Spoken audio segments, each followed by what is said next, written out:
Hey, wonderful and amazing Sharam here.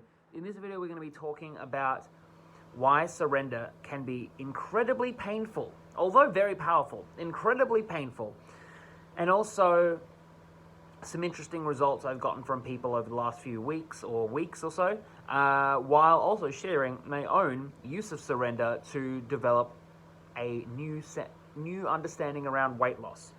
So if you're new to this channel, what is surrender? Make sure to subscribe or whatever you want to do, your choice. But what is surrender? Surrender is this deep emotional practice of looking truly deeply inside our very soul to witness and to feel and to let the emotions run their course, to stop avoiding the things inside us that we're avoiding. Now, one thing I like about surrender is it's basically the exact opposite of advice that you'll be given by everyone else. You know, everyone else will say, "Oh, you want to lose weight? Run on a diet. You want to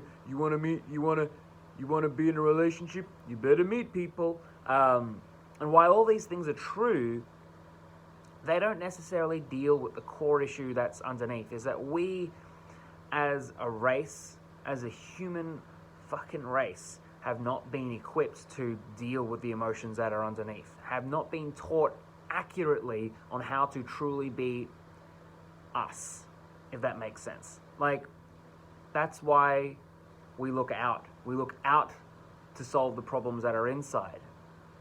I truly believe that a good majority of problems that we have in our life are actually emotional problems, are truly emotional problems. You know, like, let me ask you this. How do you lose weight? How do you meet people? You eat less, you say hello.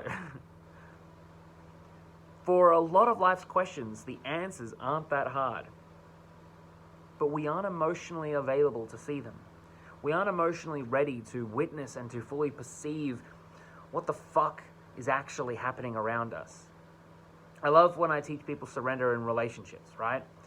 Most of the time, if they're like, "Oh, I'm single and I want to meet someone," it's like, I look at them and they're not ready. They're not ready to meet someone.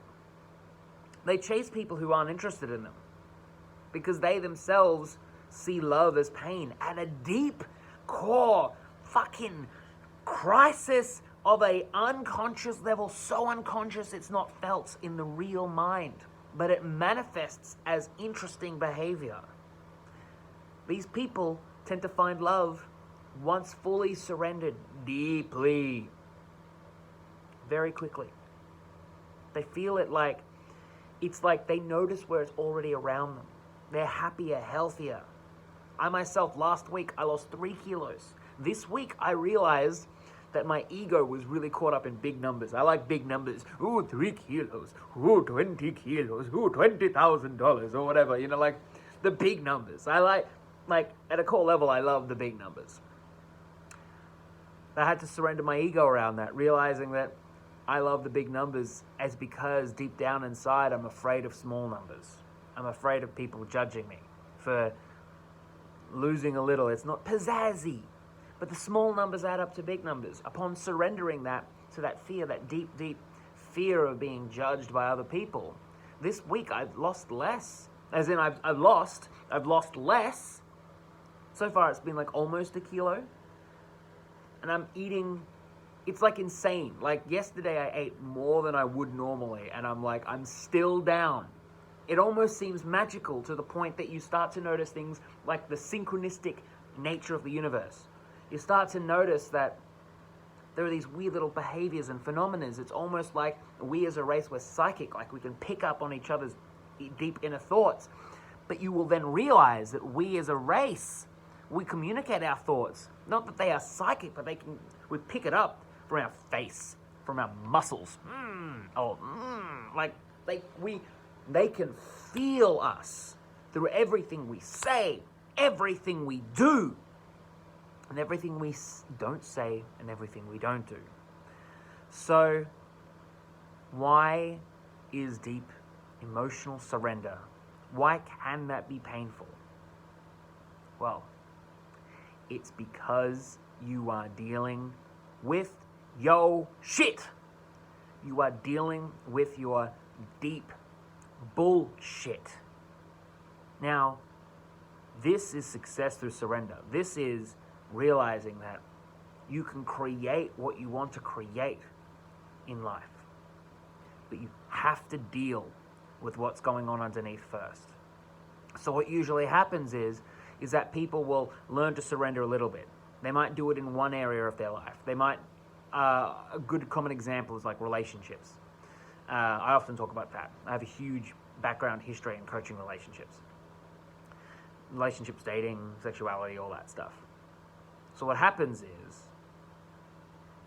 is that someone will come to me and they're like, I don't seem to be getting the results I want in my love life. Women avoid me, for example. So I'll be like, how do you feel about that? Let's surrender to that. You're like, oh, I feel really pained. I feel really sad. I feel really annoyed. And these unconscious beliefs manifest. They manifest in real life. This pain, this sad, this annoyed, the people can feel that. It's not that they're avoiding you.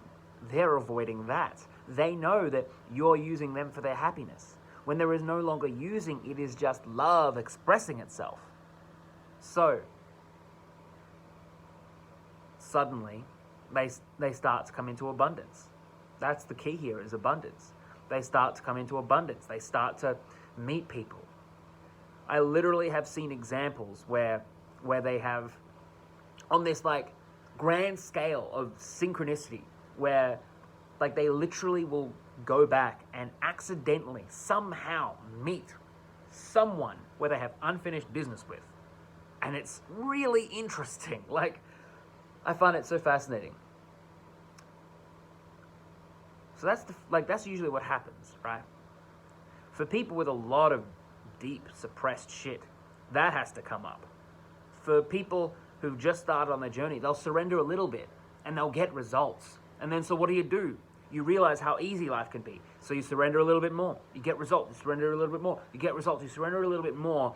And then you're dealing with the real deep crises underneath. The deep crises that no one ever loves me. The deep crises that I am afraid to be alone. The deep crises that I feel like I'm worthless. The deep crises like, oh God, I feel fat. Like the deep crises, the deepest crises that you can possibly get to. And what we end up doing is we let it come up without trying to change it, without trying to modify it. We surrender to the emotion. That is the first step. That is the last step. We surrender to the emotion. When that emotion is past, it runs out, it concludes itself, we learn something new. We get what we call, or I call, a concluding thought, an ending statement, an elevated, expanded awareness. Oh, I finished reading this book. It was a good book. Oh, I finished reading that book. That was a bad book.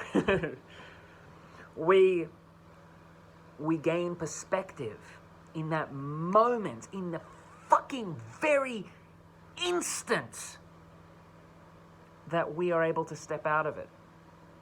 But we aren't able to step out of it until it's gone. That's why for some people it's very easy to help other people than it is to help themselves. They know what to do, yet they themselves are blocked from it. We are not emotionally available for the things we want. And that's why society has taught us to willpower our goddamn way through it. Willpower, willpower, willpower. Work harder, they say. Work faster. Through this process, you will work harder, you will work faster, because you yourself will be very intensely and extremely emotionally clear.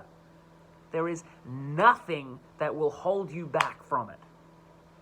I personally would experience that if I was working out at the gym, what is it like RIP gyms, at least in Melbourne, Australia, that I would be able to lift more because I was less holding back, that there was less emotional junk holding me back, that I was stronger with the resources that I have.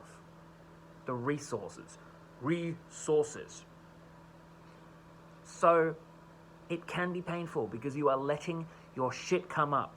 But it will pass, and it will pass, and it will pass. And if it feels the same, there is more of it. So we use this practice to create the things we want to create and to heal it so we can be the person we want to be. But here's the thing. I always say this over and over again. You might not get what you want, but you'll get something better. Because sometimes you'll realize that you wanted the relationship because you were afraid to be alone. Upon surrendering and fully experiencing your fear of being alone, you might realize that you don't actually want a relationship. But then you'll walk around the shops and you'll see all the people who are afraid to be alone, and you will be given a choice.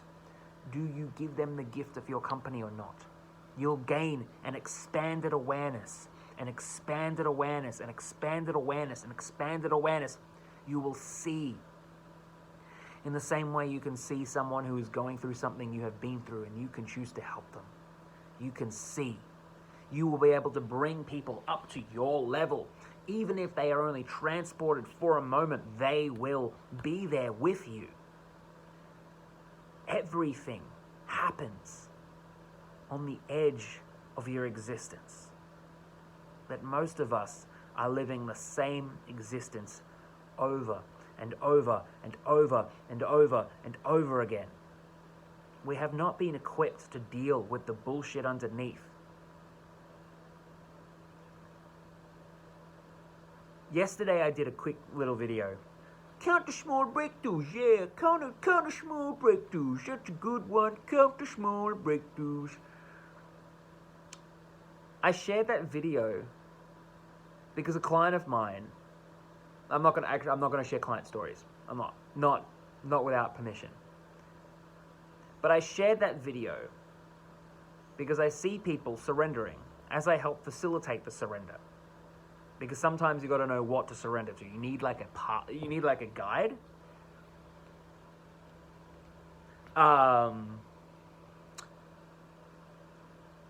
To see people who have been afraid of something their whole life, to do it without even thinking. And not only that, someone presenting them the option without them even asking is so groundbreaking that people miss it.